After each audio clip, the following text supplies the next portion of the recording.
I live in an older neighborhood in a small town about an hour outside Nashville. As Nashville's cost of living exploded, so did property prices. More and more people started moving out to towns like mine, hoping to get a little more space for their money. One of those people was my new neighbor.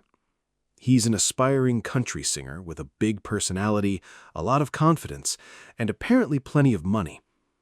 Our houses sit fairly close together, and shortly after moving in, he built himself a huge front porch, complete with a fireplace, string lights, and every other trendy feature you can imagine.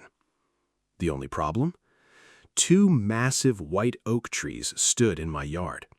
For decades, those trees had provided shade during the hottest part of the day.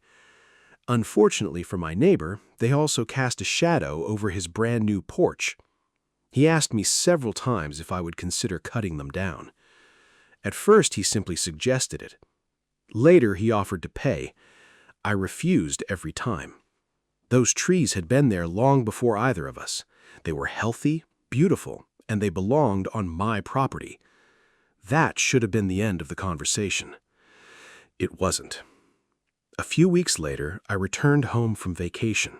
The moment I pulled into my driveway, something felt wrong. My lawn was torn up. There were tire tracks everywhere. And where my two giant oak trees had once stood, there were only stumps. I got out of my truck and just stared.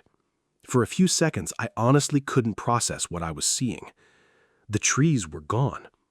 Completely gone. Then I noticed an envelope sitting in my mailbox.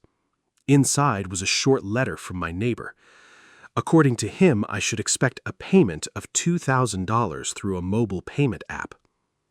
$2,000. As if he had just borrowed my lawn